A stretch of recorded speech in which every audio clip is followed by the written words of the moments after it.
उत्तर प्रदेश के मुख्यमंत्री योगी आदित्यनाथ ने सोमवार को आने वाले त्योहारों और मेलों की तैयारियों को लेकर एक बैठक की, जिस बैठक में तमाम अधिकारी मौजूद रहे। मुख्यमंत्री योगी आदित्यनाथ ने इस बैठक में तमाम अधिकारियों को साफ सफाई, सुरक्षा और व्यवस्था पर विशेष जोर देते हुए ध्यान देने को कहा।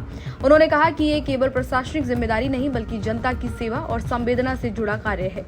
सीएम ने साफ निर्देश दिए कि संवेदनशील इलाकों पर ऐसे पुलिसकर्मी तैनात न किए जाएं तो सोशल मीडिया पर रील बनाकर अपनी ड्यूटी को गंभीरता से नहीं निभाते हैं या फिर अपनी ड्यूटी के साथ खिलवाड़ करते हो। इस बैठक में मुख्यमंत्री योगी आदित्यनाथ के साथ सचिव शशि प्रकाश गोयल, पुलिस महानिदेशक राजीव कृष्ण और प्रमुख सचिव गृह संजय प्रसाद सहित तमाम वरिष्ठ अधिकारी मौजूद रहे। बैठक का उद्देश्य कार्तिक पूर्णिमा, देव दिवाली और राज्य भर में आयोजित होने वाले मेलों की तैयारी की समीक्षा करना था। सीएम ने इस दौरान अधिकारियों को ये भी निर्देश दिए कि आने वाले सभी स्नान पर्वों और मेलों का सकुशल आयोजन सुनिश्चित किया जाए। उन्होंने कहा कि हर जिले में श्रद्धालुओं की सुविधा और सुरक्षा को सर्वोच्च प्राथमिकता दी जाए।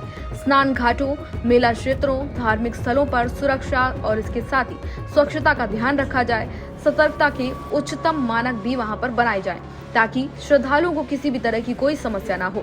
साथ ही सीएम ने यह भी कहा कि श्रद्धालुओं के लिए सुविधा बेहतर हो ताकि किसी भी प्रकार की असुविधा उनको ना हो और वो बेहतर अनुभव कर सकें। सीएम ने कहा कि त्योहार और मेले समाज को जोड़ने का अवसर प्रदान करते हैं, इसलिए हर अधिकारी और कर्मचारी को इसे केवल एक ड्यूटी के रूप में नहीं बल्कि सेवा और संवेदना के भाव से भी निभाना चाहिए। उन्होंने कहा कि सरकार का लक्ष्य सुनिश्चित करना है कि श्रद्धालु अपनी आस्था के साथ बिना किसी परेशानी के उत्सवों में शामिल हो सकें और इसको एक यादगार याद के तौर पर याद करें। सीएम ने विशेष रूप से सुरक्षा व्यवस्था को लेकर अधिकारियों को आगाह किया। उन्होंने कहा कि संवेदनशील स्थलों पर रीलबाज पुलिसकर्मियों की तैनाती बिल्कुल न की जाए। सार्वजनिक स्थानों पर अराजक तत्वों की उपस्थिति पर तत्काल कार्रवाई की जाए। उन्होंने निर्देश दिया कि स्नान घाटों पर पर्याप्त प्रकाश व्यवस्था की जाए। सीसीटीवी कैमरों की निगरानी में तमाम चीजों को रखा जाए। इसके साथ ही सीएम ने यह भी कहा कि फ्लोटिंग बैरियर और स्वास्थ्य सुविधाओं की पर्याप्त व्यवस्था भी की जाए ताकि किसी भी श्रद्धालु को कोई परेशानी न उठानी पड़े। साथ ही सीएम ने घाटों की सफाई, स्वच्छता, खोया पाया केंद्र और कमरे जैसी आवश्यक सुविधाओं के लिए भी अधिकारियों को निर्देश दिए।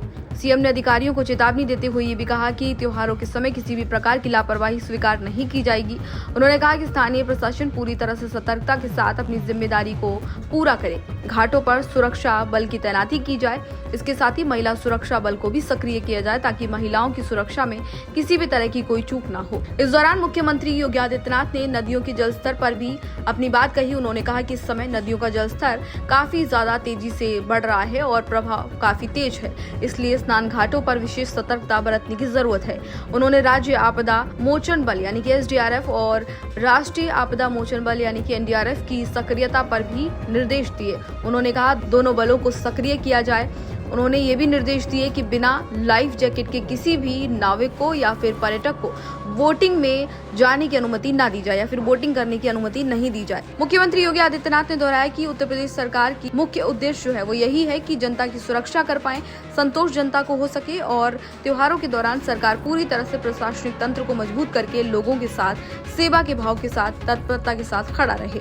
तो इस जानकारी में फिलहाल इतना ही। इसी तरह की तमाम अन्य जानकारियों के लिए देखते रहिए भारत एक्सप्रेस यूपी।